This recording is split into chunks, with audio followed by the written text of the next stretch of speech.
ambiente síncrono, né? E depois eu vou estar passando para vocês as avaliações. Então, nossa última aula é semana que vem, trazer aí as questões que vocês foram levantando na medida que o curso foi avançando. E aí a semana que vem, então, a gente fecha com isso.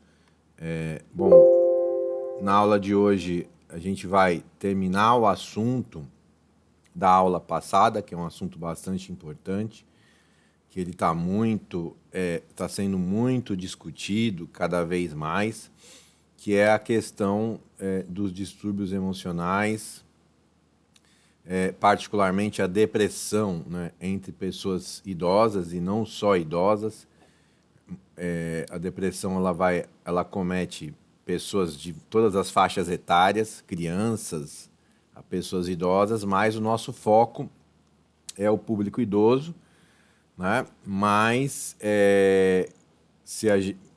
muitas vezes essas pessoas acabam tendo um histórico aí de depressão no decorrer da sua vida, ou desenvolvem a doença em idades mais avançadas, né? Então, que está associado com uma série aí de fatores intrínsecos e extrínsecos, né? A questão do ambiente, a questão interna, também tem associação com questões genéticas, mas quando a gente fala do envelhecimento, um dos fatores principais é a questão do isolamento social, que os idosos foram massacrados, aí vamos dizer assim, durante a pandemia e até hoje, né, ainda tem muito dessa questão do isolamento social e todos os impactos que teve, né, nessa população, a questão do próprio processo de envelhecimento em si, todas as perdas que vão acontecendo durante esse processo,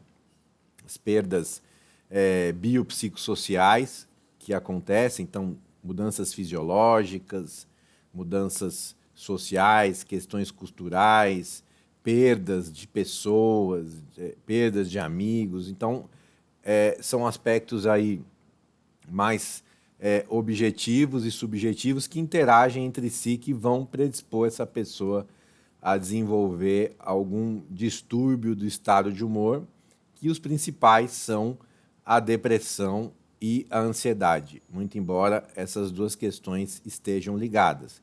E aí, gatilho para outros distúrbios neurológicos, né, do cérebro, e distúrbios psiquiátricos da mente, né, que podem acometer essa pessoa, né? Então, outras doenças aí que podem interagir com esses quadros psiquiátricos, tá certo? Então, aqui eu vou compartilhar aqui com vocês, como eu sempre faço, a lista de chamada, né, com o nosso tradicional exercício que vocês têm feito aí, né, para cada aula, manter vocês conectados aí aos conteúdos, o que tem sido discutido sobre envelhecimento, não só na academia, né, na universidade, mas também fora da universidade, sobre esse público, né, que basicamente, quando a gente observa muito da discussão das pessoas idosas, né, se fala muito na questão da qualidade de vida, na questão também da prática de atividade física, como ter uma melhor capacidade funcional, como ter melhor independência, questão também do sono. Então, quando a gente vê assim, né, as notícias, as produções, né, a respeito dos idosos aí, as produções jornalísticas, que é o que o público tem mais contato, a gente observa que é mais ou menos em torno desses temas, né, dessas temáticas, né? Então, o que faz essas pessoas, né, chegarem em idades mais avançadas, com qualidade de vida, do ponto de vista físico, do ponto de vista mental, hoje também muito falado da questão espiritual também. Então, essa questão da fé, né? Então, ela tem sido muito estudada aí no contexto da ciência também, porque é um sentimento que move as pessoas para frente e as pessoas geralmente que têm essa fé mais trabalhada, vamos dizer assim, né? Que está associado com questões motivacionais, são vários fatores aí, né, associados com isso. Então, as pessoas elas muitas vezes elas têm uma percepção de qualidade de vida positiva, mas muitas vezes elas têm morbidades. Então, assim, que parece um contrassenso, né? E veja que, então, as pessoas, quando têm essa questão espiritual bem trabalhada, mesmo às vezes não tendo uma condição social e de saúde física boa, elas têm uma percepção de qualidade de vida boa, né? Então, é muito variável essas questões. Então, hoje, tudo é importante quando a gente fala da questão da qualidade de vida do idoso, particularmente quando a gente fala, então, aí dos distúrbios neurológicos e psiquiátricos. Tá ok? Então, vocês podem me parar a qualquer hora para fazer alguma pergunta, sintam-se à vontade. E depois, na parte final, eu vou discutir um pouco com vocês a questão da temática atual, que é velhice é ou não doença, que a gente foi falando alguma coisa. Eu, assim, recentemente tive a grata surpresa de ser incluído nesse grupo, né, de velhice não é doença, né, pelo Dr. Kalash, que virou um professor, né, virou um amigo, e aí um grupo de profissionais aí que estão construindo, né, esses debates em torno da velhice, né, as conquistas, né, de velhice ser ou não ser considerada uma doença. Então a gente vou mais para frente falar sobre isso um pouco, o que deu no final, né, essa queda de braço aí com a Organização Mundial de Saúde, que também impacta toda a questão do cuidado que envolve também essa questão do processo de envelhecimento. Então, vou compartilhar aqui a minha tela com vocês, para a gente começar a discutir um pouco essa questão dos distúrbios, né, do estado de humor. Então, vocês estão vendo a minha tela, gente? Estão vendo? Só me dá um feedback aí, por gentileza. Estão me escutando? Sim, professor. Passou? Então, tá bom. Então, vamos lá. Então, veja, a gente parou nessa parte, né? Quais são os principais distúrbios que afetam a saúde mental de uma pessoa? E aí, a gente pode falar de uma forma generalizada. Isso aí vale tanto para a criança, para o adolescente, para o adulto e para a pessoa idosa, que é aquela que tem 60 anos ou mais, né? De acordo com a classificação da Organização Mundial de Saúde, no caso de países em desenvolvimento como o Brasil, né? Que, na verdade, acabam tendo a sua saúde mental prejudicada de forma mais precoce quando comparada a países também de primeiro mundo, cuja classificação etária para ser considerado idoso é 65 anos ou mais. Então, o principal deles é a depressão, que pode se manifestar de diferentes formas, né? Que na verdade a gente pode falar que é um estado de humor, que é um rebaixamento desse estado de humor, quer dizer, está associado aí com características como tristeza, fadiga, uma série de sinais aí, de sintomas, né, que a pessoa pode relatar. E aí nós temos, por exemplo, a depressão unipolar, que é a presença do humor depressivo, no caso, né, a questão da tristeza, por exemplo, e a depressão bipolar, né? E aí você tem uma outra classificação que é o distúrbio bipolar, que no caso aqui da depressão bipolar, você tem uma alternância, né, entre mania e a depressão, né? O humor depressivo e o humor e a euforia. Então, momentos de alegria, momentos de tristeza, que pode ser intenso ou pode ser sutil, depende de pessoa para pessoa. E é uma doença difícil, né, de você fechar um diagnóstico, porque esses distúrbios que afetam o estado de humor, lembrando que o estado de humor é um conjunto de adjetivos, né, que compõem, né, esse estado de humor. Então, o estado de humor pode ser composto pela questão da depressão, do vigor, do fadiga, da raiva, um monte de coisas, né? E aí é muito difícil, muitas vezes, você fechar um diagnóstico e muitas vezes a pessoa tem vários distúrbios do estado de humor, né? Compondo os distúrbios aí, né, que vão afetar a sua saúde mental. Mas, basicamente, quando a gente fala da depressão, nós temos esses dois polos, né? Um do humor depressivo, um que vai variando. Os sinais e sintomas é conhecido da maioria das pessoas, né? Então, sempre quando a gente imagina uma pessoa com depressão, a gente sempre imagina a questão da tristeza, do desânimo, do choro, e de fato, essas reações elas fazem parte do quadro. Então, a pessoa ela perde, né, o prazer pelas coisas que anteriormente ela tinha prazer, perda de apetite que vem acompanhada, porque também esses quadros aí, dependendo da intensidade, vêm com alterações fisiológicas importantes, transtornos de sono, então a pessoa ou dorme demais ou dorme de menos, né, perde o sono, fica fadiga persistente do ponto de vista físico e mental, dificuldade para se concentrar nas coisas, numa leitura, por exemplo, né? Atividades mentais que exigem assim, as menores exigências, a pessoa não consegue realmente. E assim, em casos mais graves, ideias recorrentes de suicídio. Lembrando, gente, que para ser considerada a doença em si instalada, é quando o quadro ele já vira crônico, né? Então, a pessoa que está com um quadro depressivo aí com mais de 6 meses, quando o quadro já virou uma coisa crônica, você tem que ficar, né? Bem antes disso, você tem que ver esses sinais, né? Porque muitas vezes as pessoas manifestam os sinais, esses sinais são menosprezados pela maioria das pessoas, principalmente as pessoas que estão no entorno, pensando numa pessoa idosa, por exemplo, né? E aí isso pode, né, nos casos extremos, como acontece, infelizmente, o suicídio, né? Então, o suicídio também a gente pode falar, inclusive, como uma pandemia mundial que acomete várias faixas etárias, né?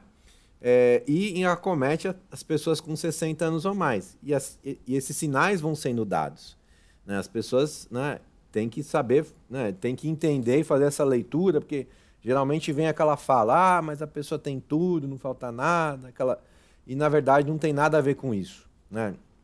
São os gatilhos internos associados com gatilhos externos que vão favorecer, né, mudanças neurofisiológicas, né, como a gente falou na aula passada, que vão culminar nesses sintomas, né, nesses sinais, e isso vai evoluindo, né, de uma forma que perde-se o controle para chegar nesse ponto de tirar a própria vida. E, na verdade, quando a pessoa chega nesse ponto, ela não quer matar a vida, né? Ela quer matar a dor que ela está sentindo, né? Então, as pessoas têm que entender isso, né? E todo esse preconceito que está envolto nisso tem que acabar, porque as doenças mentais, as doenças neurológicas e psiquiátricas, elas vêm realmente com força para ser as doenças mais prevalentes desse século, né? Por N motivos. Então, por exemplo, na pandemia agora veio uma discussão muito intensa da questão do burnout, né? Que é o estresse associado com o trabalho.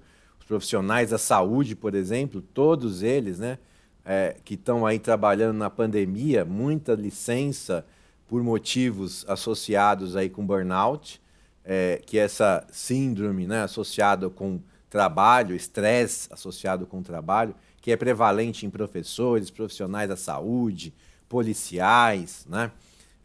Muito trabalho, né? E uma série de um distúrbio multifatorial realmente, né? Que vai manifestar isso, e que foi uma vitória também porque foi inserido, né? No Código Internacional de Doenças como, né, uma doença associada com o trabalho. Então as pessoas vão passar a ter amparo que antes não tinha, né? Então que pode acometer também pessoas mais velhas, né? Então, se associa a questão da idade e os estressores, né, externos, né? Excesso de trabalho, falta de sono, falta de reconhecimento, uma série de coisas aí que vão, né, manifestar essa doença, né? Que também está associada, que também tem a presença do humor depressivo. Então, a intensidade dessa doença, do burnout, muitas vezes ela é tão grave que a pessoa abandona a carreira, abandona as coisas, ou muitas vezes também tem essa questão aí do suicídio. Quando a gente fala outro, né, distúrbio, né, que afeta a saúde mental, que é menos prevalente, é de ansiedade, né? É menos prevalente que os distúrbios, os transtornos depressivos, mas geralmente está associado, né? Então, a ansiedade excessiva pode realmente ser um gatilho para o estado depressivo também, então essas coisas estão ligadas, mas já é uma questão diferente, né, da depressão. Então é uma, digamos assim, que é uma ativação aí do estado de humor. Então a pessoa fica muito agitada, aquela agitação constante, né, que quando se torna crônico, aí vira um transtorno de ansiedade de diferentes níveis, né? Assim como o quadro depressivo. Então, assim, todos nós passamos por flashes, né, de momentos de depressão e ansiedade. A questão é quando isso se torna crônico, né? E também, como a gente vai falar mais para frente, o que a gente pode ajudar para controlar essa situação. Aqui a gente está traçando um panorama. E isso também aumenta com o processo de envelhecimento, né? As cargas, as pressões que as pessoas vão sofrendo, né? Familiares, de trabalho, uma série de coisas aí, financeiras, né? A pandemia, por exemplo, uma pressão financeira e econômica muito grande, né? Então isso aumenta a ansiedade, aumenta esse outros tipos, o transtorno depressivo. Então, no caso da ansiedade, nós temos as duas categorias principais são a ansiedade estado e a ansiedade traço. A estado é daquele momento. Por exemplo, né, se eu for avaliar o seu estado de ansiedade, a sua ansiedade numa prova, né, ou seja, a ansiedade estado naquele momento, antes da prova, ela vai estar elevada, né? Então, a ansiedade estado é naquele momento.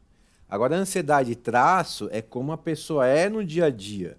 Ou seja, pode ser uma ansiedade crônica. Então, como que ela é? Como que é o perfil de ansiedade no dia a dia? É o traço, né? Como que ela o normal dela no dia a dia, né? Como que ela funciona no dia a dia? É uma pessoa altamente ansiosa ou ela tem um nível de ansiedade baixa, né? Tem pessoas que só funcionam com muita ansiedade para fazer as coisas, mas isso tem um preço, né? Então não é bom você ficar com carga de ansiedade o tempo todo, né? Associada aí com o tipo de vida, porque isso realmente em longo prazo, né? Em médio e longo prazo, causa um prejuízo enorme, né? Para a saúde mental e física desse organismo. Então, como eu falei para vocês, a ansiedade estado é agudo, é transitório, é ali no momento, é uma coisa situacional. Por exemplo, antes de um jogo, vou fazer uma partida de futebol, se você for avaliar, a ansiedade está alta.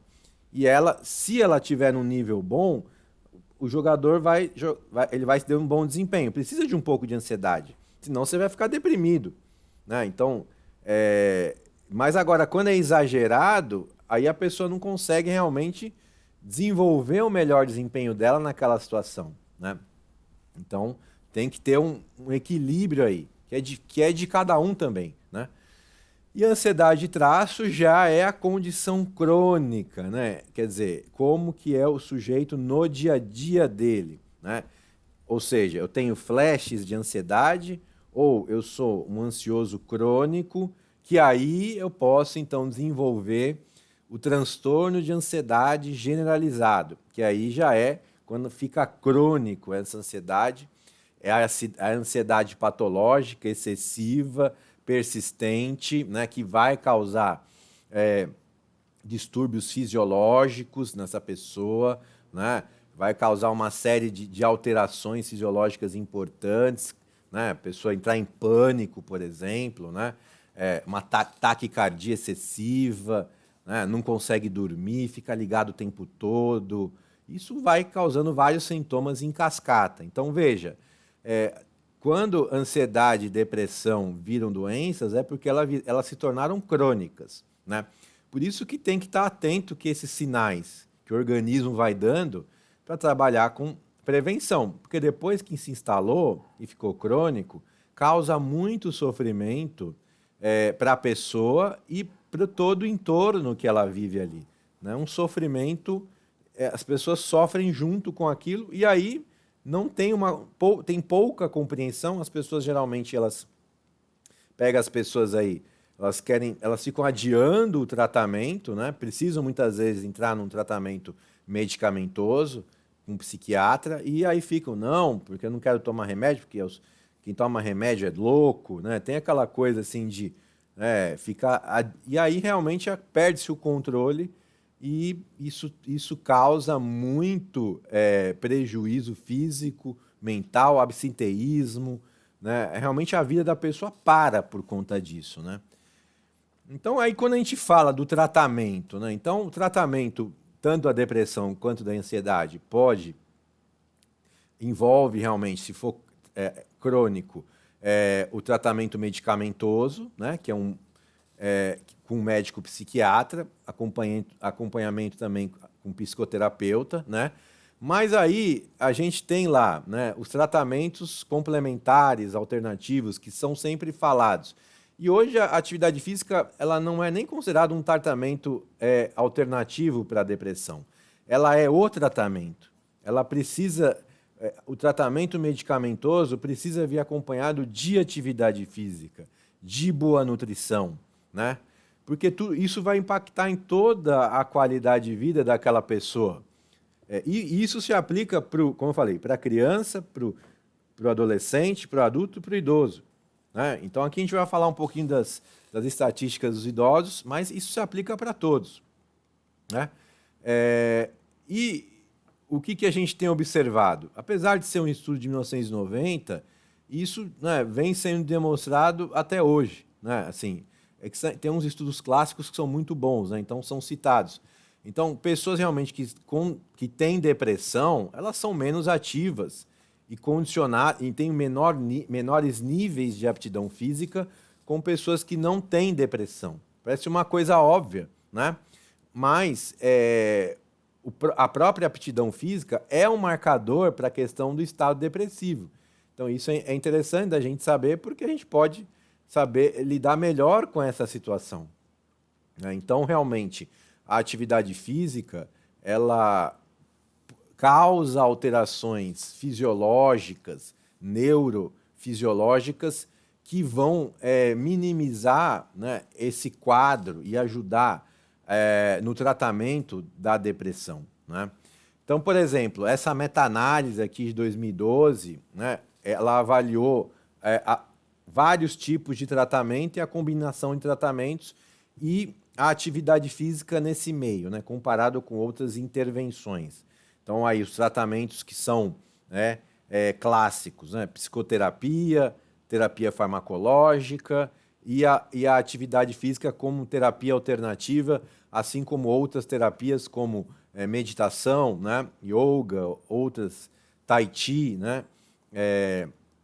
Então, veja, na depressão, né? Então, hoje, o que acontece é que ainda o foco está muito em psicoterapia. Quando a psicoterapia não funciona, vai para o psiquiatra, mas ainda aquelas terapias que poderiam somar, elas são pouco mencionadas pelos profissionais, que é o caso da atividade física. Então, esse estudo, por exemplo, comparando o efeito da atividade física à psicoterapia, somado, né, e ao uso de antidepressivos, não houve diferenças significativas na diminuição dos sintomas depressivos ao final do tratamento. Ou seja, a atividade física ela tem um efeito antidepressivo similar aos próprios antidepressivos, dependendo do grau de depressão. Isso que nós falamos de depressão leve e moderada. Na depressão severa, isso não se aplica. Depressão severa realmente é um quadro que a pessoa realmente ela não consegue fazer atividade física, basicamente ela não consegue fazer nada da vida dela. Ela fica isolada, deitada, né? É um quadro que até chegar a fazer uma atividade física é um percurso, um caminho longo a ser percorrido e sofrido, né?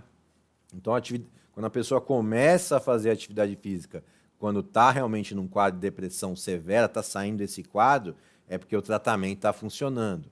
Ou seja, o tratamento psiquiátrico com os antidepressivos e a combinação de vários medicamentos, muitas vezes, e somado à psicoterapia, né, E aí, quando você começa, né, a despertar para fazer o esforço físico, a atividade física, as atividades da vida diária, significa que você já está, né, saindo do quadro. Mas para depressão leve e moderada, funciona muito bem. E é importante você colocar, usar a atividade física como uma ferramenta, porque a depressão leve e moderada pode evoluir para um quadro mais grave. Então, veja, a atividade física de forma constante para pessoas que têm histórico familiar e têm histórico de depressão, né? Ela vai ajudar muito a pessoa a enfrentar, né, todo esse estresse emocional ao longo do seu processo de envelhecimento, né? Quando a gente fala da ansiedade e atividade física, mesma coisa, tem vários estudos aí, e aí peguei aqui meta-análise, né? Então, o exercício físico agudo e crônico pode diminuir o estado de ansiedade, diminuir o nível de ansiedade, estado e traço, muito embora, dependendo do estímulo, você pode ter um ligeiro aumento da ansiedade. Por isso que a questão da ansiedade, você também, tanto a depressão quanto a ansiedade, na verdade, a pessoa que, geralmente, a pessoa que tem depressão, ela não vai conseguir fazer um exercício intenso, né? Ela vai conseguir fazer um exercício de leve para moderado, né? Mas à medida que você consegue colocar intensidade, né, ela sentindo que consegue vencer lá as barreiras do esforço físico, né, aumentando o condicionamento físico dela, isso vai ser bom, né?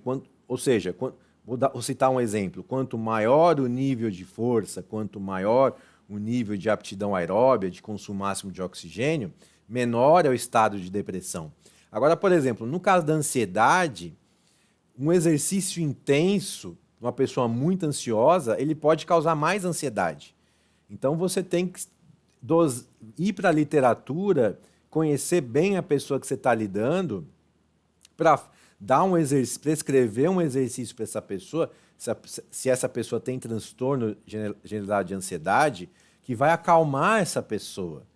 Então, por exemplo, a caminhada leve, a meditação, o yoga, os exercícios respiratórios, que ajudam a controlar esse estado.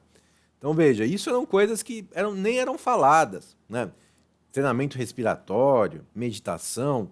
E hoje, né, a pessoa que tem esses distúrbios de depressão e ansiedade, quando é crônico, meio que a pessoa plasma aquilo. Então, a pessoa pode estar bem se ela começar a pensar naquilo, ficar focada naquela coisa negativa, ela sente o sintoma. Ela tem taquicardia, ela tem sudorese, ou seja, está na mente, o negócio está na mente. Então, se você consegue controlar a mente, e o exercício ajuda a controlar a mente, isso vai melhorar muito, diminuir a ansiedade de estado daquele momento e a ansiedade de traço como a pessoa é, né, corriqueiramente no seu dia a dia. E vai ajudar a minimizar o sofrimento daquela pessoa, né? Então, veja, é muito importante. Então, o exercício realmente tem um papel bastante importante, tanto na questão da ansiedade quanto na depressão.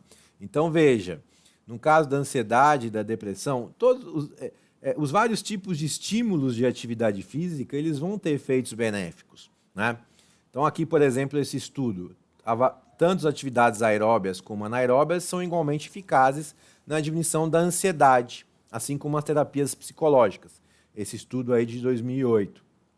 Mas, aí você tem, como eu falei para vocês, você tem que ter um diagnóstico fechado para você saber qual que é o melhor estímulo. E isso a gente está muito longe de acontecer, né? Como eu já falei para vocês em outras ocasiões,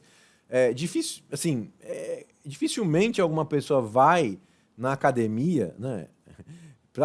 Eu tenho ansiedade, eu tenho transtorno generalizado de ansiedade, eu tenho depressão e eu quero fazer atividade física para isso. E você realmente ser confrontado, assim, entre aspas, a montar um programa de atividade física específico para esse tipo para distúrbios, né, psiquiátricos, né? Então, mas na verdade, se a gente fizer uma pesquisa dentro das academias, a gente vai observar que muita gente lá tem depressão, tem ansiedade como problema de base, doença de base. É uma ansiedade leve para moderada. Ou passaram por estados de depressão e ansiedade, né, mais crônicos, né, e estão lá para minimizar o quadro. É que não se fala sobre isso, né, porque é um tabu. Só que isso precisa ser realmente falado, porque isso causa um sofrimento, como eu falei para vocês,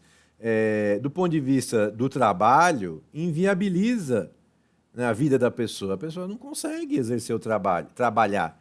E como a nossa vida basicamente gira em torno de trabalho e estudo, então basicamente você inviabiliza a vida daquela pessoa, né? Então, e assim, e como eu já falei em outras ocasiões, se você for numa entrevista de emprego e falar, olha, se você for sincero, eu tenho ansiedade crônica, eu tenho depressão crônica, a pessoa não vai nem te, se você fosse o candidato escolhido, ela vai te cortar, ela não vai querer. Não, a gente vai dar um apoio para você aqui, a gente vai dar psicoterapia, a gente vai inserir você em um programa de atividade física. Isso não existe. Então as pessoas mascaram isso. Então isso tem que acabar, porque isso é extremamente prevalente, né? E é uma outra discussão, como a gente acabar com esse preconceito aí, né? E a atividade física é um caminho. Socialização, convívio, muitas vezes o profissional de educação física é o ouvido amigo, né? Eu trabalhei na prática, era ouvido amigo, as pessoas falavam, né? A gente tem que ser muito ético quanto a isso, né? Então, veja, no caso da ansiedade, um mecanismo fisiológico, né, da atividade física do ponto de vista positivo é a diminuição da responsividade à ansiedade. Ou seja, eu aumento com o exercício o limiar da ansiedade, fica um nível mais alto, né? E isso tem uma explicação fisiológica, porque eu diminuo a responsividade, né? Eu diminuo a responsividade do sistema simpático, que é o que vai causar a descarga adrenérgica, né? E aumento a prevalência do sistema parasimpático, que vai me dar uma sensação de calma maior, né? Então, ou seja, eu vou aumentar o meu limiar para a minha ansiedade. Então, eu vou aguentar mais o estímulo ansioso, né? Já que eu vou estar tolerando melhor essas descargas adrenérgicas, né? Na medida que o exercício, né, for tendo os benefícios, né? Agora, o que é importante a gente conhecer? Eu, particularmente, tenho trabalhado com essas avaliações, né, de questionário e avaliação de distúrbio de humor desde 2000 e... colocar aí, o meu primeiro contato com isso foi nos anos 2000. E aí eu eu sempre gostei de estudar essas questões emocionais e tal. E aí fui trabalhando e depois, numa iniciação científica que eu fiz, depois no mestrado, no doutorado, sempre estudando essas questões do estado de humor, né? E aí usando, né, esses instrumentos, esses questionários que são usados por psicólogos para diagnóstico e por nós, profissionais de educação física, para monitoramento. A gente não vai fazer diagnóstico de depressão e ansiedade, né? Isso é coisa de psiquiatra e psicólogo. A gente simplesmente vai monitorar qual é o efeito da atividade física. É o que eu faço, né? E assim, não impede da gente estudar. E é importante para a gente saber porque o estado de humor ele influencia no desempenho físico, né? Não só no mental, mas no físico também. Então a gente tem que conhecer, né? E aí os profissionais precisam conhecer, tomar mais contato com esses instrumentos. Então, basicamente, nos trabalhos que eu faço de TCC, né, as dissertações de mestrado, tese de doutorado, na medida que eu posso introduzir esses instrumentos, estou sempre introduzindo, né, avaliando, porque dão respostas rápidas, interessantes, né, e nos permite intervenções a curto prazo, né, porque não envolve eu não tenho que fazer uma tomografia do meu cérebro para poder avaliar, né? Hoje é muito difícil você fazer estudos assim, né? São interessantes de ver, ó, qual que é a área cerebral lá que está afetando, né? Isso é ótimo, mas o questionário ele é barato, uma tomografia é caro, quem tem acesso. Então, por exemplo, o inventário de Beck, né? Então, o inventário de Beck é foi validado para o português, já faz tempo. São afirmativas que avaliam o estágio emocional dos sujeitos. Então, avalia, por exemplo, a questão tristeza, pessimismo, fracasso, satisfação, culpa, punição, né? E aí é um resultado bem simples. Quanto maior a pontuação, maior o nível de depressão. Então, veja, é aqui, ó, essa aqui é a instrução do questionário. Ele fala o seguinte, ó, nesse questionário existem grupos de afirmativas que se referem a sentimentos pessoais. Não há resposta certa ou errada. Leia com atenção cada afirmação, selecione a que melhor descreva como você se sente nesta última semana, incluindo hoje. Então é para avaliar ó, uma semana, né? Assinale com um X a alternativa. Aí você tem que assinalar só uma afirmativa. Então aqui um exemplo aqui do questionário, né? Aí, ó, tem um grupo de questões 1. É a questão número 1. Você tem que escolher só uma. Não me sinto triste, sinto-me triste todo o tempo e por mais que eu queira não consigo deixar de sentir isso. Estou tão triste ou infeliz que não posso aguentar.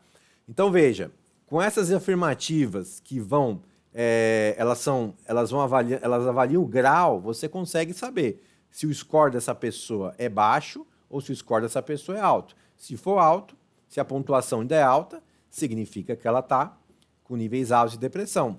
Aí, opa, liga um sinal de alerta. Fala, puxa, se ela está com nível alto de depressão, o que está acontecendo?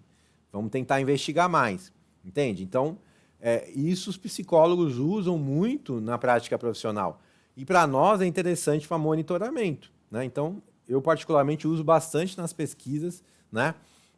Vinculado aí com a questão da atividade física. E muito nas pesquisas aí com o público, as pessoas idosas, né? Então, e aí vamos avaliando, ó, qual o impacto do nível de atividade física no estado depressivo das pessoas idosas, e a gente vai tentando descobrir os fatores, o que está impactando ali, né? É o nível de atividade física apenas? É o nível social, educacional? O que interfere nessas questões? Não é só atividade física, tem muitas outras coisas, né? Toda doença, ela cursa com uma característica multifatorial, né? Então, são várias situações extrínsecas que vão interagir com fatores intrínsecos, né? De personalidade, né? De história de vida. Então, para a gente chegar, né? Mas é interessante, muito interessante usar no dia a dia. Agora, nós temos também o inventário de ansiedade, traço e estado. Também a mesma coisa. Como eu falei para vocês, ansiedade traço, que é a ansiedade crônica, como eu me sinto habitualmente, e a estado, como eu estou naquele momento. Também validado por português, muito utilizado aí como diagnóstico e monitoramento, né, da ansiedade, né? E a mesma coisa, mesma lógica.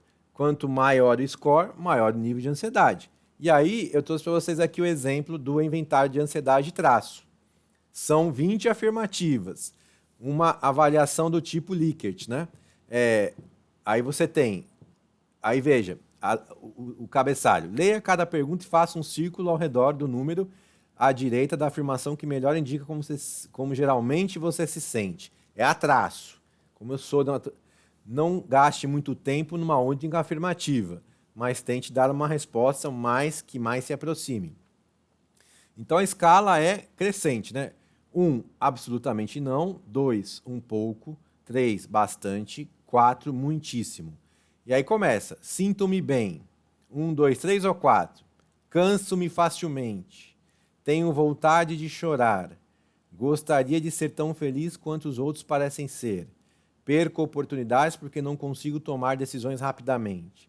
Sinto-me cansado. Então veja que você tem nesse inventário características associadas também com humor depressivo, porque essas coisas andam de mão dadas, né? Entende? Então são instrumentos aqui são utilizados no mundo inteiro, foram validados no Brasil, que tem um valor muito interessante para uma resposta, né? Para você fazer uma interferência antes que o quadro evolua, né? Monitorar. E aí nós temos também além do inventário de Beck, do idade-estado, o POMS, que é o perfil do estado de humor, Profile of Mood States, lá, que é um questionário muito interessante, que ele avalia 65 adjetivos que compõem, porque assim, fala, meu humor tá ruim. Nossa, aquela pessoa tem um humor ruim. O meu avô, sei lá, o pessoal sempre associa, né? O meu avô, a minha avó é muito ranzinza, né? Então, ele é mal-humorado, né? Mas o humor, ele é um conjunto de coisas. Então, o humor, basicamente, é composto por tensão, depressão, raiva, vigor, fadiga e confusão mental. Isso é o estado de humor que compõe. E aí vocês vão ver que são vários adjetivos, né? Várias coisas, né? Então, por exemplo, e aí você calcula, né, o perfil do estado de humor, baseado nas respostas que as pessoas deram, ela vai te dar uma curva que se chama perfil iceberg, né? E aí o iceberg por quê? Porque a curva tem um formato de iceberg. Se o iceberg está apontando para cima, significa que está bom. Se está apontando para baixo, significa que está ruim. Por quê? Porque assim, o que acontece quando uma pessoa ela está com depressão, ou ela está fadigada, ou alguma coisa está errada? Vai acontecer que o vigor dela fica baixo, que é a única característica positiva, né, do estado de humor, e as outras variáveis negativas vão estar tudo alta. Então, por exemplo, nessa linha do triângulo verde, vocês estão vendo, ó, essa pessoa está com a tensão alta, depressão alta, raiva alta, vigor baixo, fadiga alta, confusão mental alta. Isso aí você pode aplicar para uma pessoa só e vai traçar esse perfil. É ótimo para você aplicar em atleta, para pessoas que você está treinando. Porque se você, por exemplo, se uma pessoa chega numa sessão de treinamento, você aplica esse questionário nela e você encontra esse perfil, vai falar, opa, alguma coisa está errada. Então, se você estava pensando em dar um estímulo de treinamento forte, se a curva tiver desse jeito, significa que você tem que mudar a estratégia, porque ela tá com a fadiga lá em cima, a raiva lá em cima, o vigor está lá embaixo, né?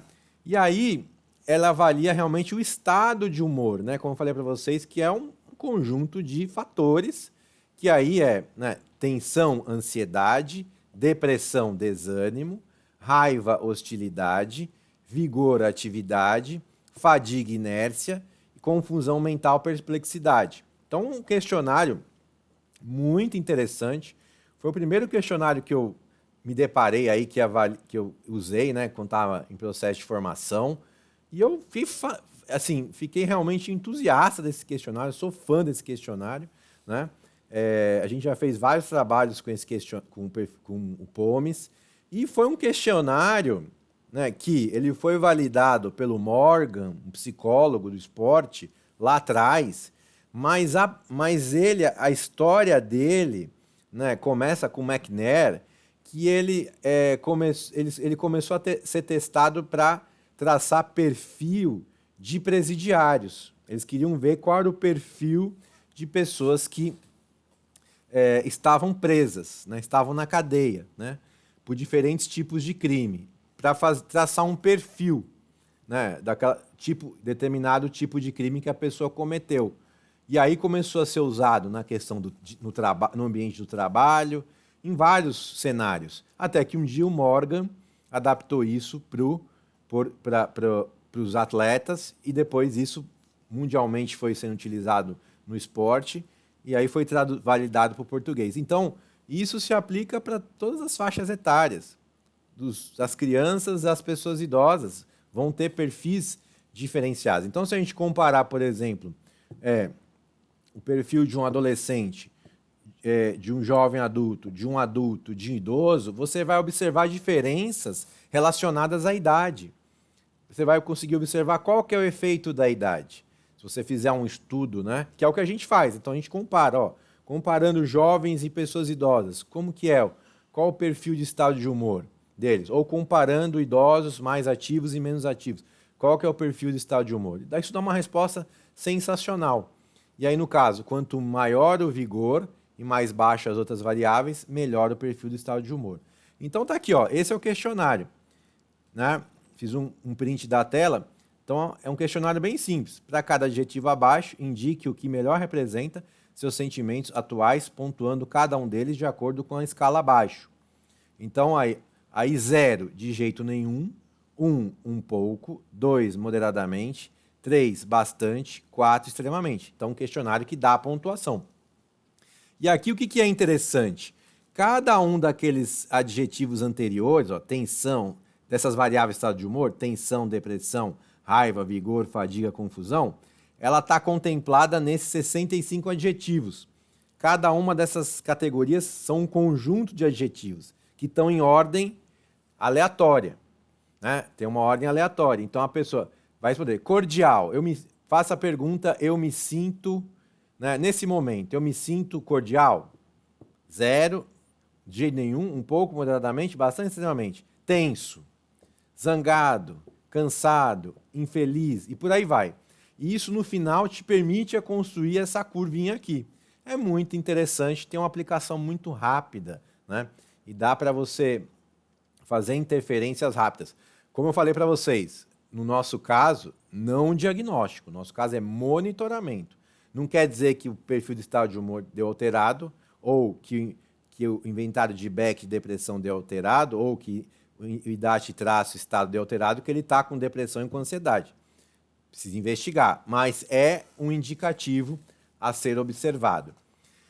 E aí, quando a gente fala, né, pesquisas em envelhecimento, atividade física e saúde mental, nós temos lá, ó, peguei aqui uma revisão sistemática de 2013, atividade física em idosos deprimidos. Então, veja, aí que é o X da questão. Assim, poxa, a atividade física diminui, controla a ansiedade, diminui a depressão de quem é saudável, né? Isso acontece. Mas aí, será que ela diminui de quem está deprimido?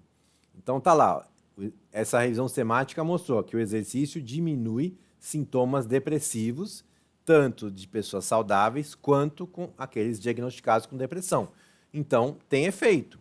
Então, assim, foi comprovado, foi mostrado não só em pessoas saudáveis, né, que todo mundo tem um ligeiro grau de depressão, um ligeiro grau de ansiedade, mas mostrou em pessoas que tinham diagnóstico médico da doença. Então isso é positivo, porque significa que pode ser, né, auxiliar no tratamento, tá certo?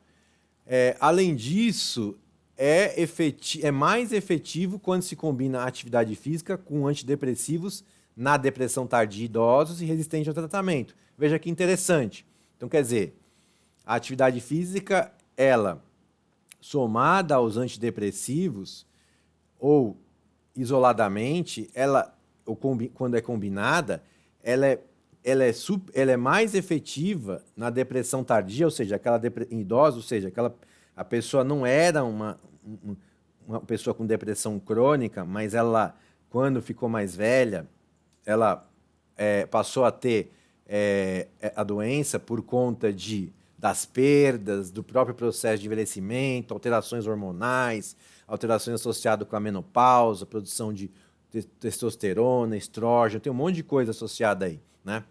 E resistente ao tratamento, ou seja, aquelas depressões de difícil controle, que mesmo com medicamento a pessoa não cede.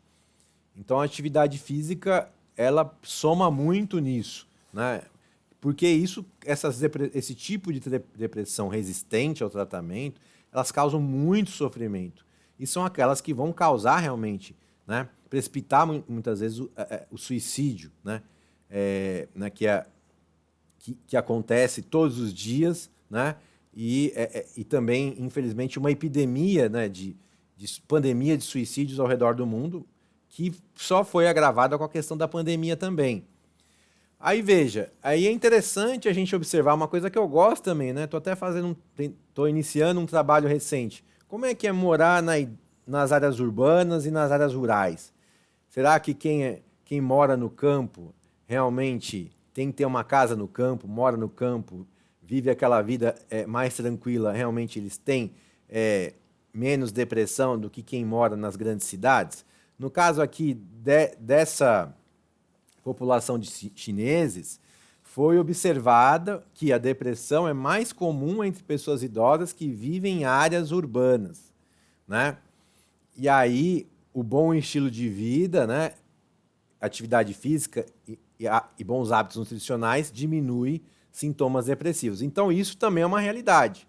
Então, pessoas que vivem em grandes cidades, elas têm mais ansiedade, elas têm mais depressão, elas têm mais os vários distúrbios aí psiquiátricos são mais prevalentes do que pessoas que moram em locais mais calmos, né? Então, pessoas que vivem em capitais, isso também depende da capital, claro, elas tendem a ter mais depressão do que aqueles que vivem em áreas rurais.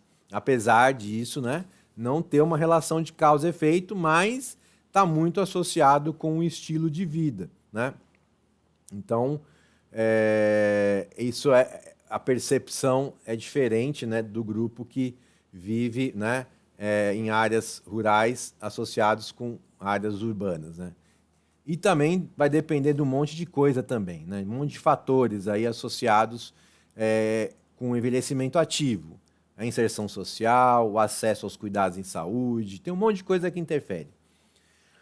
Aí nós temos esse artigo numa revista nacional, comparação dos níveis de ansiedade e depressão entre idosos ativos e sedentários, ou seja, aquela pergunta, né? Será que o nível de atividade física interfere, né? E aí, o que influenciou a presença de ansiedade e depressão, que eles observaram nesse estudo? Nível de atividade física e escolaridade. Opa, já tem outro elemento aí, escolaridade. Então, já se sabe também que pessoas que têm um nível educacional menor tendem a ter, né, que vai se associar com nível socioeconômico menor também, na maioria das vezes, tendem a ter quadros de ansiedade e depressão mais prevalentes. Então, nesse caso, o grupo sedentário apresentou 38 vezes chance maior de desenvolver sintomas de ansiedade e depressão e os de baixa escolaridade 11 vezes mais. Ou seja, educação, letramento, né, é muito importante para a pessoa se sentir bem. Faz bem para o cérebro, faz bem para um monte de coisa, né? É uma outra linha de vertente aí que é estudada também, né? Aqui, de idosos vinculados no programa Universidade Aberta da Terceira Idade, né? Um programa muito tradicional no Brasil, né? Excelente. Que inclusive a gente fez um trabalho recente aí, né? Que a gente está revisando para uma revista de envelhecimento, Aging Medicine, que a gente avaliou esses idosos, né, durante a pandemia, que estavam vinculados a um programa da Universidade Aberta da Terceira Idade e o uso de álcool, uso e abuso de álcool. Então, a gente observou que os idosos que estão vinculados ao programa, eles referem um baixo nível referir um baixo nível de uso e abuso de álcool, que também está associado com quadros depressivos, e também uma boa capacidade funcional. Veja só, então, mesmo no remoto, hein? Eles foram, esse nosso trabalho, a gente acompanhou o idoso, o programa foi continuado de forma remota, assim como a gente está fazendo aqui. E mesmo assim, teve um efeito positivo naquelas pessoas que se mantiveram vinculadas ao programa. Isso é muito importante, manteve elas conectadas, né? Os idosos. Então, porque assim, você veja, o programa falou, não, nós temos que manter porque o que vai ser dessas pessoas, né? Então, veja, foi observado realmente uma associação significante entre baixa escolaridade e depressão nesses grupos, né, que é um grupo diverso, e os casos de depressão mais relevante, né, que as variáveis que as pessoas tinham mais manifestavam era a seguinte: pessoas com alto nível de preocupação, pré-ocupação, que é ansiedade já, dor de cabeça, que também, dor de cabeça crônica, né, é um sinal de de distúrbio, pode ser um sinal de depressão também. Pouca disposição, né, para as atividades, irritação, né, as pessoas são muito irritáveis, tristeza e insatisfação, né, mas tem efeitos muito positivos realmente esse programa. É a salvação. Agora, para muitos, né? Agora o treinamento, aqui ó, o treinamento de força como uma ferramenta para diminuir os sintomas depressivos e melhorar a qualidade de vida de mulheres idosas. Então veja, no caso desse trabalho, ele mostrou que o treinamento de força baseado na percepção subjetiva de esforço pela escala de Borg de 0 a 10, ou seja, baseado no quanto a pessoa, né, está sentindo lá o exercício, se ele é leve, moderado ou intenso, diminui os sintomas depressivos e melhora a qualidade de vida de mulheres idosas. Lembrando que as pessoas idosas, elas têm muita dificuldade em realizar exercícios de alta intensidade, né, sob vários aspectos. Do ponto de vista fisiológico, do ponto de vista psicológico, então você tem que tomar muito cuidado. Então, assim, elas têm dificuldade porque o limiar de dor é menor, o limiar de fadiga é menor, né? Então, e tudo isso precisa ser levado em consideração. Então, os melhores efeitos são observados com relação aos sintomas depressivos, né? Tanto no exercício aeróbio quanto de força, quando o exercício ele é de leve a moderado.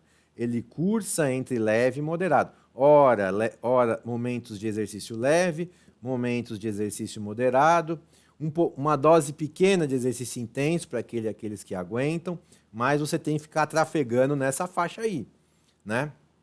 Para você realmente melhorar a saúde mental dessa pessoa e física também. Para aqueles que suportarem mais estímulos mais fortes, você vai fornecer esses estímulos. Os que não, você vai ficar cursando do leve para o moderado, né? Que vai ser eficiente. Esse aqui, né, depressão em homens e mulheres na Suécia. Né? Você fala, nossa, na Suécia, país de... Tem depressão na Suécia? Tem. Assim, a Suécia é um país que tem tudo, não falta nada para ninguém, né? Tem saúde, tem educação, e ainda assim tem pessoa que tem depressão. Então, veja, não tem... assim, é lógico que é melhor tudo ser bem resolvido, mas nem tudo sendo bem resolvido também outros fatores que vão levar. Às vezes você ter tudo ali também pode, né, tornar a vida chata para algumas pessoas, né?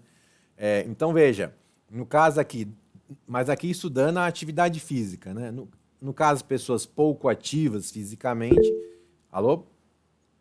Quer perguntar alguma coisa? Professor, rapidinho, no artigo anterior, que o treinamento de força é baseado na percepção subjetiva de esforço em relação à situação de depressão e o quê?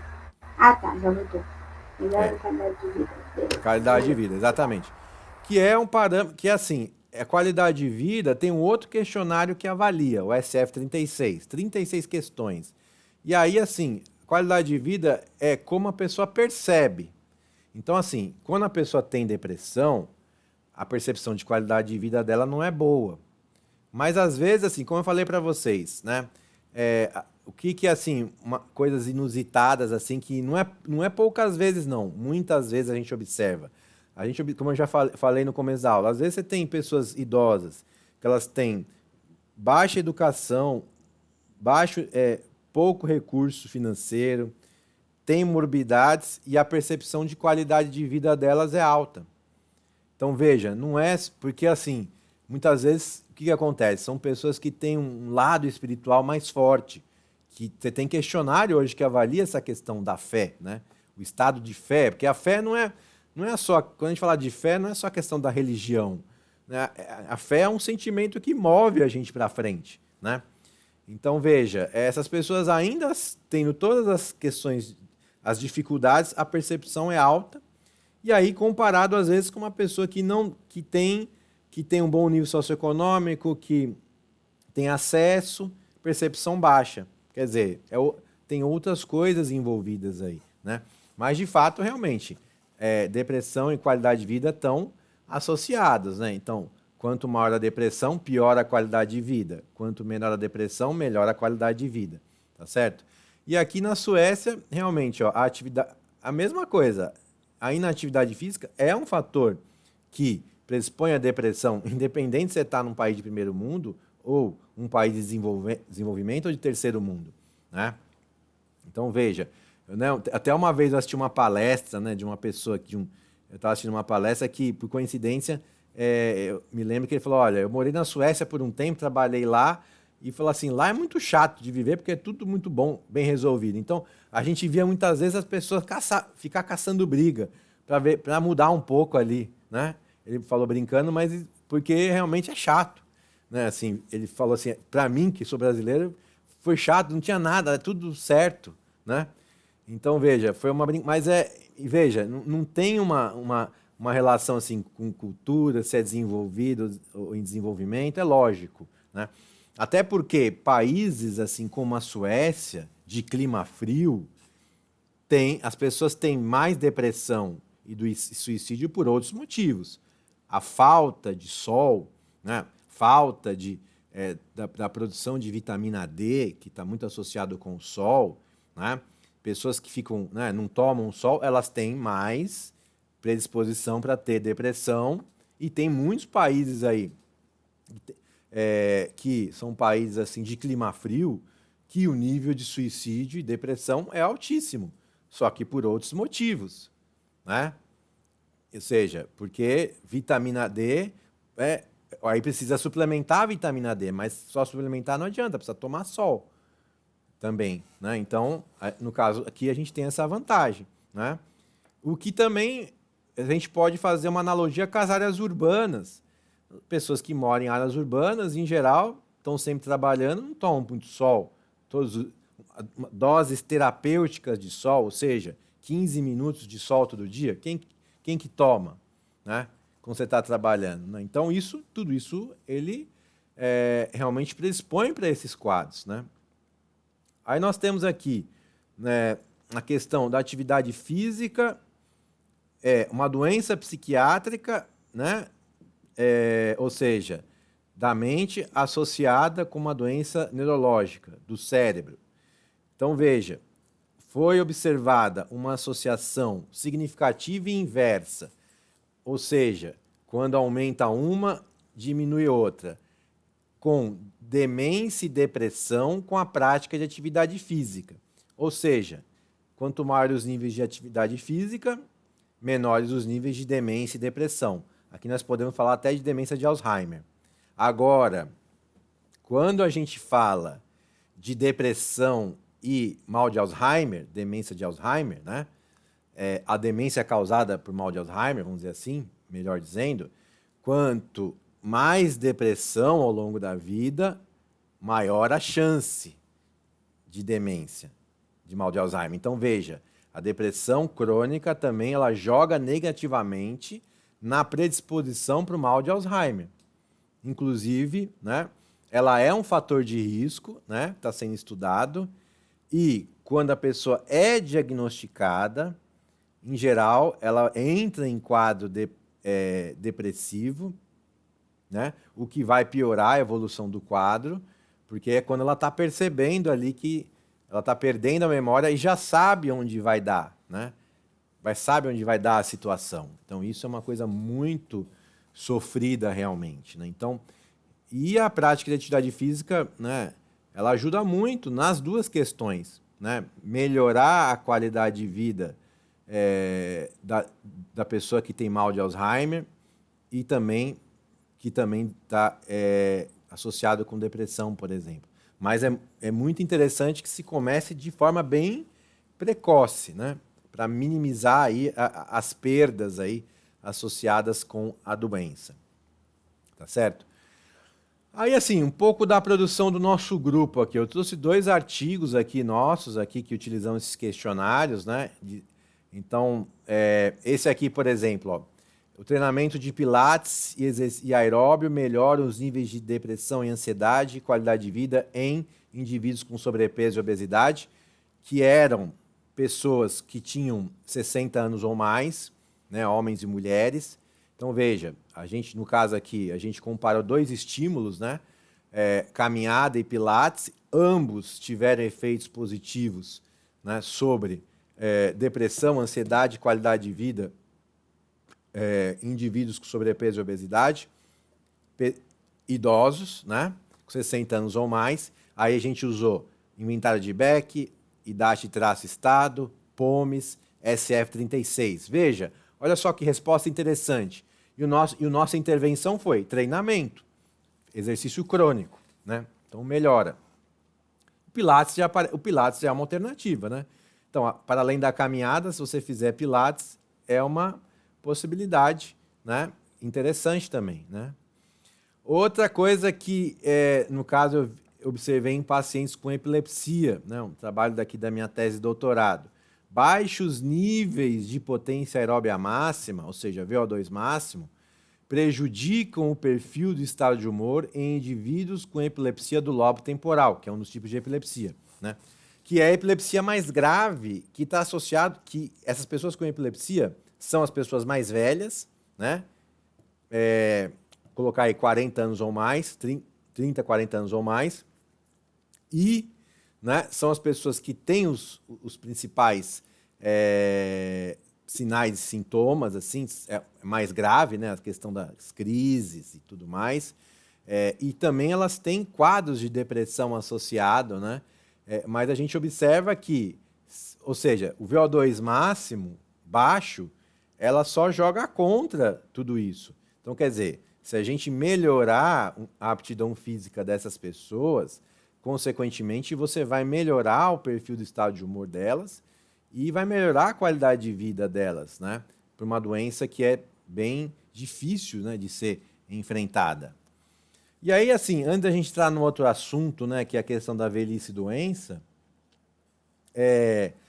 qual que é o desafio para os profissionais da saúde com relação aos transtornos mentais, né? Ou, se a gente pegar a saúde cerebral, que pode envolver tanto as doenças neurológicas do cérebro quanto as doenças psiquiátricas da mente, né? Então, neurológico afeta o funcionamento, né? O mal de Alzheimer. Psiquiátrico é a mente, né? Aquela coisa menos palpável. Depressão, por exemplo, né? É associada assim. Então, tratamento e prevenção antes do surgimento, então tem que ficar muito atento, né? Então, quer dizer, isso não é feito hoje. Como eu falei para vocês, pouca, sim, eu acho que quase ninguém presta atenção nisso, a não ser quem tem, né? Ou quem tem um familiar que tem a doença. Profissionais pouco falam sobre isso.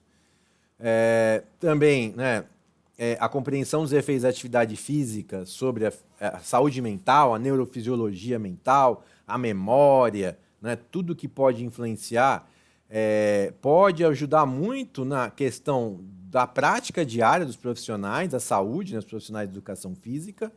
E aí, no menor sinal ou sintoma, você atuar na prevenção e no tratamento dos transtornos mentais, né, para melhorar a qualidade de vida dessas pessoas, né? Ou seja, mas para isso precisa também de um trabalho multidisciplinar, né? Precisa trabalhar em equipe. E aí precisa ter uma conversa, né? Precisaria ter uma conversa entre profissional de educação física, psicólogo, psiquiatra. E aí eu, assim, não sei, pelo menos atualmente eu vejo essa comunicação muito difícil de acontecer, né? A não ser em equipes multidisciplinares, né, que muitas vezes trabalham no campo da pesquisa, talvez em algumas clínicas, né, mas ainda é muito incipiente. Então, assim, a gente tem muito conhecimento científico acumulado sobre o assunto, né, muito mesmo. Assim, se você for na literatura pesquisar, principalmente a literatura internacional, né, tem muitos trabalhos sobre efeito do esporte, da atividade física, do exercício físico, do treinamento físico, todo quanto que é termo, treinamento de força, né? Os efeitos positivos lá seja na percepção de qualidade de vida, na ansiedade, depressão, às vezes dosagens de marcadores, né, neurofisiológicos, marcadores de estresse, mas é pouco indicado ainda por quem está tratando, pelos psiquiatras, psicoterapeutas. Então ainda se fala pouco sobre isso, muito embora a gente tenha observado, né? Às vezes uma pessoa vai ver uma entrevista na televisão de algum profissional de referência, fala, é importante que a pessoa, além disso, pratique atividade física, mas isso na prática pouco acontece, que envolve aí um outro problema, mudança de comportamento, que é a tal da neurociência do comportamento, neurofisiologia do comportamento, que mudar comportamento é muito difícil. Quantos de nós até hoje tentam fazer uma dieta, não consegue? Quantos de nós querem fazer um programa de atividade física regular e não consegue? Na nossa família, não consegue, né? Entra ano e sai ano, para esse ano a minha promessa, mas não dá, né? Entende? Então isso é mudar comportamento. Mudar comportamento é muito difícil, porque envolve engajamento e motivação. Como que a gente vai trabalhar isso? É do ponto de vista psicológico, né? Neuropsicológico, né? Então, é um trabalho bem complexo. Envolve profissionais, né, das diferentes áreas do conhecimento que entendam da questão comportamental. E isso, assim, muito pouca gente é especializada nisso, ou faz leitura sobre isso, né? A pessoa faz leitura quer fazer sobre hipertrofia, ganho de músculo e tal, que é importante também, né? A gente chega no cérebro através do músculo e no músculo através do cérebro, né? Mas precisa entender um pouco o que acontece no cérebro também, né? Para poder trabalhar de uma maneira mais direcionada. Então, veja, ainda muito poucos, né, psicoterapeutas, psiquiatras indicam, né, aos pacientes, 10 ou menos por cento ainda. Quer dizer, tem um caminho longo a ser percorrido, tá certo, gente? Então, dessa parte, era isso que eu tinha para falar para vocês. Vocês ficaram com alguma dúvida? Gostaria de fazer alguma pergunta?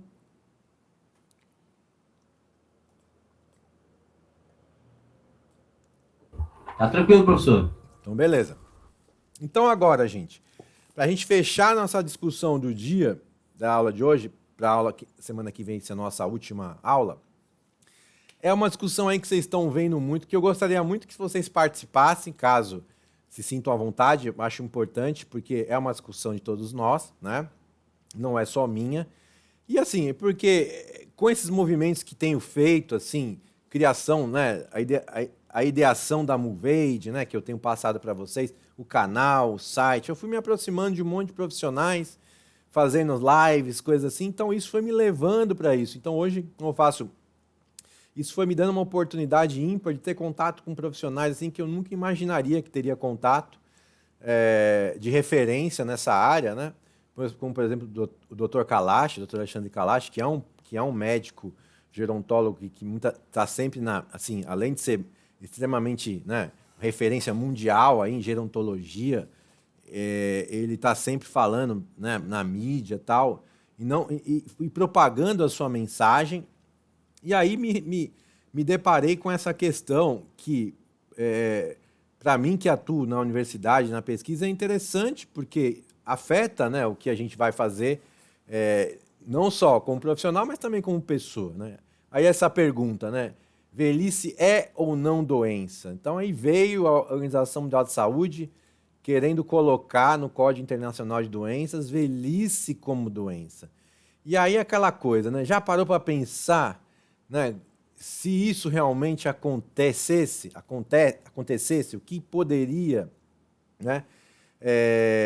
Quais seriam as ações em decorrência, né? Todas as consequências da velhice ser considerada uma doença. Então, quer dizer então que se eu chegar aos 60 anos de idade, eu já vou ser considerado uma pessoa doente, né? Porque já cheguei na velhice, se é 60 anos, né? Então, veja, foi uma discussão assim bastante intensa, né? Com a Organização Mundial de Saúde e tudo mais. Eu vou contar um pouquinho dessa história, e aí vocês, só para a gente contextualizar, e vou dar a minha opinião também sobre o assunto. Então, já vou até antecipar a minha opinião. Então, velhice não é doença, né? Então, velhice é uma fase da vida como todas as outras. Agora, o porquê as pessoas, a Organização Mundial de Saúde, né, tinha essa intenção de colocar velhice no Código Internacional no CID, né, no Código Internacional de Doenças como doença, aí é outra questão que é difícil, assim, todos os fatores envolvidos são muito difíceis de serem entendidos porque tem muitos, apesar da Organização Mundial da Saúde é uma entidade, né, apartidária, mas a gente não sabe tudo que está por trás disso, né? Eu sempre chamo da tal das forças ocultas, né? Então, vamos falar um pouquinho aqui. Então, envelhecer não é doença, é um direito. Primeiro que está lá na Constituição. Então, aí o Dr. Kalash, ele fez, né, uma coluna na Folha por 2 anos, né, como chegar bem aos 100 mais, que é muito interessante. E aí ele trazia várias pessoas para falar, vários profissionais. Então, essa geriatra, né, coloca assim, ó, envelhecer não é doença, é um direito que está na Constituição. Mas ela explica, né? Aí teve uma ilustração, essa matéria aqui, né, da questão que, muito embora o envelhecimento esteja associada com o aumento de morbidades, ela é uma fase da nossa vida, né, que é diferente de pessoa para pessoa, porque cada pessoa tem um nível de capacidade intrínseca, né? Ou seja, de capacidade funcional, né? De capacidade cardiorrespiratória, nível de força. É diferente de cada um, porque depende de como a pessoa viveu a vida, vamos dizer assim. Então, existe uma unanimidade mundial dos profissionais da área que envelhecer não é uma doença, é um processo que pode ou não estar associado com doença, mas velhice não é doença, não pode ser considerado doença, né? Tá certo? E aí, assim, quando vamos ao médico e ele solicita um exame, o pedido costuma conter o código. Então, você vai lá no médico, você está doente, você vai ter uma licença. Então, ele vai vir com um código que tal do CID, Classificação Internacional de Doenças, né? E aí, o quê? A OMS tem essa fica, né, revisitando essa tabela, esse livro, né? Que aí visa padronizar os diagnósticos de saúde. Então, quero ver uma definição de doença, quais são os sinais, quais são os sintomas, para você classificar e dar um atestado médico, por exemplo, você consulta o CID, né? Classificação Internacional de Doenças, o código, né, de Classificação Internacional de Doenças. E aí que estava a questão. E aí, em janeiro de 2022, que seria agora, entraria em vigor o CID-11, que aí velhice, então, seria incluída como doença e um diagnóstico, né? Falar, poxa, esse sujeito está com velhice. Imagina, como doença, e aí substituindo, né, no texto o termo senilidade, né? Que é o termo, né? A senilidade é um termo associado com essa questão do envelhecimento quando ele tem os processos patológicos, mas é do processo, porque a senilidade que estava lá no texto é desgaste, ó. Seu organismo, olha lá, é um tempão lá, uso, desgaste, reparo e dano, e aí quando você atinge um pico, uma maturidade, uma estabilidade, você começa a ter um declínio gradual do funcionamento dos sistemas fisiológicos. E isso serve para qualquer espécie. Tem começo, meio e fim, né? Tem espécies, né, insetos, que vivem um dia.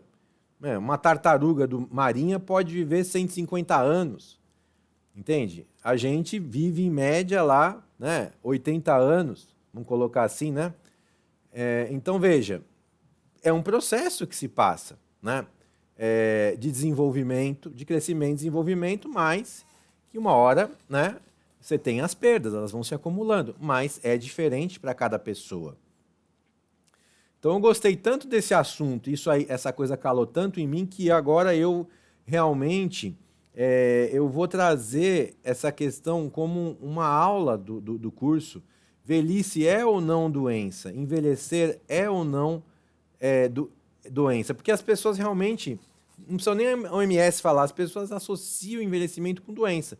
Você olha para uma pessoa velha, você já imagina a doença. Então, já vem um preconceito muito forte da sociedade. E não, a gente tem que encarar isso como um processo da vida, uma fase. Porque senão, a gente chega aos 60 e desiste. Não, poxa, cheguei aos 60, eu posso viver mais 20, 30 anos. Como que eu posso viver bem esses 20, 30 anos que me restam? Essa é o X da questão, né? Então, envelhecer, como eu falei, é um processo dinâmico e variável, depende da balança do envelhecimento que a gente viu, dos fatores positivos e negativos que você vai fazendo ao longo da sua vida, né? Então, aí, em 2015, né, a própria Organização Mundial da Saúde ela se contradisse nessa questão da velhice e doença, porque em 2015, na Convenção Interamericana de Proteção dos Direitos Humanos dos Idosos, definiu o envelhecimento como um processo gradual que se desenvolve durante o curso de vida e que implica em alterações biológicas, fisiológicas, psicossociais, funcionais de várias consequências. E tudo isso de uma forma através de se manifestando através de interações dinâmicas entre o sujeito e o meio que ele vive. Então, é um processo dinâmico que a gente pode mudar o curso. Se, por exemplo, se hoje eu sou um tabagista, eu posso largar do hábito de fumar e mudar um pouco, e mudar esse curso. Ou posso continuar e mais à frente desenvolver um enfisema pulmonar, uma doença pulmonar obstrutiva crônica associada com o consumo de tabaco. Você entende? Mas é um processo dinâmico. Mas é isso que vocês têm que colocar em mente. É um processo. Eu não durmo jovem, acordo velho. É um processo de vida. Então, quando a gente entende isso, a gente passa a cuidar melhor da situação, né? A partir do momento que eu entendo que o envelhecer é um processo que começa ao nascimento, e se as crianças entenderem isso, fala, puxa, eu tenho que me cuidar durante esse processo, porque aí a minha chance de chegar lá na frente bem mentalmente, fisicamente, produtivo, ela é bem maior. Agora, olha, eu vou fazer tudo o que tiver que fazer, quando eu me aposentar aos 60 anos, aí sim eu vou cuidar. Aí pode ser tarde demais, como acontece com muitas pessoas, né? Uso e abuso. Então, assim, envelhecer tem as morbidades, mas ela não é doença. Então, veja, a própria OMS tem uma meta de 2021 a 2030, melhorar a década do envelhecimento saudável, quer dizer, melhorar a qualidade de vida, né, do envelhecimento dos diferentes países aí que compõem, não só os que compõem, né, a Organização Mundial da Saúde, né, todos os países, né, porque tem realmente países que nem têm oportunidade de envelhecer, né, muitas regiões africanas, Congo, por exemplo, Afeganistão, essas regiões as pessoas não têm nem chance, elas morrem de outras causas, né? Mesmo no Brasil, se a gente pegar, né, é muito diverso, né? Então, veja, tem um pacto realmente, né? E aí vem uma outra pergunta, por que a velhice deveria ser tratada como um problema de saúde? E aí eu coloco, e não é. Aí vem esse questionamento, por quê? Aí você pode fazer essa pergunta para a OMS, por que a OMS? Por que a OMS, a velhice deveria ser tratada como um problema de saúde? Por que essa decisão agora, né, de colocar a velhice ali, né? Então veja, não há base científica que sustente que velhice é doença, não tem. Não tem estudos que mostrem isso. Muito pelo contrário, né? Quando você tira o estigma da velhice como uma doença, as pessoas, inclusive, são mais ativas fisicamente, né? Então, veja, para aquelas pessoas... Eu li um trabalho recente para aquelas pessoas que percebem menos velhice como uma doença, elas tinham uma percepção da velhice como algo positivo, o nível de atividade física é maior do que aquelas que têm a percepção negativa do processo, né? Então veja, tem muita água para passar debaixo da ponte, mas ninguém vai me convencer que velhice é doença. É simplesmente um ciclo de vida e uma fase desse processo, que é diferente para cada um. Para cada um é diferente. Então veja, e isso, se você coloca a velhice no CID como doença, veja só, isso ia causar, os idosos iam ser ainda mais estigmatizados, preconceito de idade, né? Então veja, isso traz uma série de consequências, questões de trabalho, questões de assistência social, de saúde, né? Um monte de coisa, um efeito cascata aí que ia causar um monte de problema, né? E aí, veja, a proposta do OMS não é clara, porque assim, o que é ser velho, dependendo do país? Ser velho lá no Afeganistão é chegar aos 40 anos. No Congo, 35, 40 anos. No Brasil, dependendo da região, norte, nordeste, 60 anos. Região sudeste, 80 anos. Então, veja, no Brasil a gente usa 60 anos. Na Itália, o termo velho é usado para quem tem 75 anos. Lá é um país predominantemente de pessoas idosas. Então, 75 anos é velho. Agora, abaixo disso, não. Então, assim, é muito diferente de país para país. Então, não tem bases nem social e nem fisiológica que sustente isso. Porque 60 anos, 75 anos é um número. Se convencionou que a cada 365 anos a gente faria um ano a mais de vida. Mas se tivesse convencionado de outra forma? Então, veja. Então, assim, não tem argumentos plausíveis para sustentar isso. Aí, veja, se isso acontecesse, mais problemas nos planos de saúde, a velhice seria incluída como comorbidade. Então, quer dizer, eu vou no médico, eu tenho 60 anos, o senhor sofre de velhice. Como que caracteriza? Peraí, doutor, o que é isso? Que quadro que é esse? Mas eu me sinto bem, né? Então, veja, é uma confusão só que não tem cabimento. Imagine como seriam as mortes, né? Então, a partir de 60 anos. O sujeito morreu por velhice, cara. Nossa, ó, atestado de óbito, velhice. Mas espera aí, o que causou essa morte para a gente poder entender, até para poder tratar de uma maneira adequada? Percebe? Olha só o imbróglio, né? Isso, se isso acontecesse, ou acontecer em algum momento, se isso acontecesse, tudo aquilo que a gente já produziu em termos de pesquisas epidemiológicas, fisiológicas, e tudo que está para acontecer perde valor, porque você, a partir do momento que 60 anos é velhice, né, todo mundo vai ser colocado no mesmo balaio de gato, e aí você passa, então, a não ter, a perder, assim, a oportunidade de detectar fatores, prevenir doenças que estão associados com o processo de envelhecimento ou com fatores associados com o estilo de vida, ou mesmo assim, comparando uma pessoa que tem 60 anos com uma pessoa que tem 100 anos, que é totalmente diferente. Você não, uma pessoa que chegou, a fisiologia de uma pessoa de 60 anos, que é um idoso, comparado com uma pessoa de 100 anos, que é um muito, muito idoso, é muito diferente. Entendeu? Tem doenças que a gente ainda nem sabe lidar direito porque muito pouca gente chegou com 100 anos ou mais. Você entende? E aí isso causa uma bagunça terrível. Aí vem a pergunta, ser velho é doente? Isso aí não tem, como eu já até antecipei para vocês, essa argumentação é uma falácia. Não tem nada a ver com doença.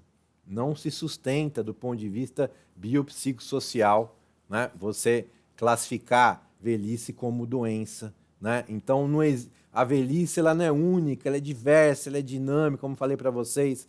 Alguns vão ter algumas doenças, outros não. Dependendo da região do país, é tudo diferente. Os tratamentos têm que ser diferentes. Tem regiões do Brasil que tem determinadas doenças que são mais prevalentes do que outros locais. Entende? É muito diverso, né? E se você coloca uma limitação taxativa, né? Que é o termo novo, o termo usado hoje, idadismo, né? Preconceito de idade, você vai estigmatizar essas pessoas e vai matar a segunda metade de vida dessas pessoas. Então, 60 anos ou mais, eu posso ter um universo de coisas para fazer. Então, só que eu tenho que mudar a forma de fazer. Não vou conseguir fazer do mesmo jeito. Mas as pessoas ainda estão isso, ó. 60 anos eu estou desacelerando. Não, hoje tem pessoa que está acelerando de novo. Só que de uma outra maneira. E minha geração, a de vocês, ela vai ter que acelerar, vai ser diferente a dinâmica desse processo. Então isso fomenta o idadismo, né, que é o preconceito de idade, né, num cenário, né, que dificultaria muito em tudo isso que a gente joga terra em tudo aquilo que a gente fala. Como a gente não teria nem sentido ter essa disciplina, exercício, saúde e qualidade de vida. Porque já que chegou 60 anos é doença, então para quê? Então, atestado de óbito, velhice, então como que eu posso ter uma longevidade mais saudável, mais ativa, entende? Então isso, o envelhecimento populacional realmente ele é uma conquista, né? Entende? Então tem muito mais coisa por trás disso do que aparenta ter, né? E isso ia causar muitos reflexos negativos econômicos e sociais, né? Que já acontecem, né, com a pessoa idosa, mas só que ia tornar ainda mais evidente. Então aí vem a pergunta, né? A quem que interessa tratar a velhice como doença? Né? Como eu andei fazendo umas leituras aí, a gente sempre tem... É uma associação, sempre a mesma coisa. Eu não sou uma pessoa assim... eu não estou falando aqui de partido político nem nada, né? A minha fala é apartidária, não tenho... Né? Eu não tenho essa característica, né? A minha cabeça é muito mais técnica. Para mim, o Brasil, para a gente poder resolver uma série de problemas, inclusive os problemas associados com as pessoas com 60 anos ou mais, é técnico. É técnico. Se eu tenho um buraco na rua, eu tenho que fechar o buraco. Não tenho que criar uma política para quem vai fechar o buraco. Enfim... Né? Mas a quem que interessa? É sempre uma combinação de interesses, né? De grupos corporativos com interesses políticos, né? Que envolvem, obviamente, muito, muito dinheiro. Então, veja, é uma interrogação, né? Quer dizer, as chamadas forças ocultas que a gente sempre está lidando, né? Mas, assim, quando a gente vai raciocinar, a indústria farmacêutica... Será que é a indústria farmacêutica? Será que é a indústria da beleza? Será que é a indústria dos planos de saúde? São todas elas, na verdade. Então, a indústria farmacêutica é a mais poderosa do mundo. A indústria farmacêutica, ela quer que a gente continue tomando muito remédio. Tanto é que a polifarmácia é um problemão para o idoso. Mas é ótimo para a indústria farmacêutica. Porque imagina que se eu falar que eu quero criar uma solução que vai combater a polifarmácia, a indústria farmacêutica ela vai odiar. Só que a polifarmácia é um problemaço para o idoso porque tomar muitos remédios é muito ruim. Então, e tem muito remédio que é dado que nem precisa ser dado. Ele é dado como prevenção para quadros. Eu não sou dessa área, né? Não sou farmacêutico, também não sou médico, mas eu estudo e tenho minhas leituras quanto a isso, que muitos remédios ali que são administrados são só preventivos, a pessoa nem tem a doença, vamos dar para prevenir. Mas por que não fazer atividade física? Mas por que não fazer dieta para combater a polifarmácia? Você veja, tanto é que isso aí é deixado de lado. Né? Vê se você vai numa farmácia, alguém vai te falar, pô, por que você não troca isso por atividade física e tal? O farmacêutico tem um baita conhecimento. O farmacêutico tem um baita conhecimento. E hoje o farmacêutico, onde que ele fica? Basicamente ele fica atrás do balcão lá vendendo produtos. Né? Assim, não estou desmerecendo nem nada. Longe de mim isso. Pelo contrário, eu tenho muito admiração pelos farmacêuticos. Tenho muitos amigos farmacêuticos. Mas assim, por que não promover saúde? Não interessa. Tem que vender remédio. Né? Então, veja, o paradigma virou um paradigma realmente que buscar a fonte eterna da juventude, você ter juventude a qualquer custo, né, movimenta bilhões de dólares, né, na economia, não só no Brasil, no mundo. E a indústria anti-envelhecimento, a indústria da polifarmácia, ela é muito poderosa. A indústria farmacêutica é a mais poderosa do mundo. Né? Então, veja, é difícil você quebrar esse lobby. Então, você falar em atividade física, né, com uma forma de diminuir o uso de medicamentos, eles não querem escutar isso. Né? Eles querem que as pessoas sejam dependentes de medicamentos. Então, veja. Então, o envelhecimento é algo natural ao organismo. Né? Então, não pode ser visto como uma doença. Né? Ele é simplesmente uma fase da vida e, como coloca o próprio Estatuto do Idoso, no seu artigo 8, o envelhecimento é um direito pessoal e a sua proteção é um direito social. Então, que é negado a muitas pessoas. A grande maioria das pessoas não tem direito de envelhecer. O envelhecimento é uma conquista, é um direito, só que é negado para a maioria dos brasileiros e brasileiras, porque realmente não tem acesso, né, aos elementos que compõem o envelhecimento ativo da Organização Mundial da Saúde, que eu já tenho falado tanto para vocês, né, que é a questão cuidados e acesso a serviços de saúde, aspectos sociais, inserção política, trabalho, uma série de coisas, tá certo? E aí, né, o grande, né, assim, professor Alexandre Kalash, né, médico que eu tenho grande admiração, uma personalidade mesmo do envelhecimento, motivo de orgulho para os brasileiros, né, o médico, né, que criou o sistema médico de Londres, né, que ficou por 8 anos lá na Organização Mundial da Saúde, ajudou a criar o conceito de envelhecimento ativo, diretor do envelhecimento ativo por muito tempo. Veja, foi uma vitória do Brasil. Velhice não é doença 2.0, né? Ele quis dizer 2022, porque, veja só o que o professor Kalash conseguiu. Através de toda a influência dele, a mobilização internacional dele, com a forte participação do Brasil, eles conseguiram barrar isso. Então, o professor Alexandre Kalash, motivo de orgulho para nós brasileiros. E, junto com a sociedade e os profissionais, barrou esse negócio na Organização Mundial de Saúde, como um ex-diretor, né? E aí ele coloca o discurso dele mesmo. Ó. Ele falou assim, repito que vou morrer velho, pois já o sou. Né? Ele tem mais 75 anos, mas não será de velhice, e sim de doença com nome e sobrenome. Caso contrário, correríamos o risco de ver daqui a 5, 10 anos, uma epidemia de mortes por velhice. Aí coloca mais, de forma crescente, mascararíamos o que mais importa, identificar e quantificar as doenças mais prevalentes e assim buscar meios para melhor conhecê-las, preveni-las e tratá-las. Então, são pessoas que estão querem maquiar esse negócio, né? Associado com todo aquele lobby forte de todas essas indústrias aí que estão por trás de tudo isso, né? Então ele coloca, né, ao principal grupo ativista pela causa, velhice não é doença, né? Então eu assim, tive a honra de ser chamado para fazer parte do grupo, que ele foi o criador e faz parte. A sugestão é: siga adiante, capitaneando novas batalhas, que foquem agora com a mesma determinação ao combate, né, ao idadismo, consolidando as ações iniciadas em 2021.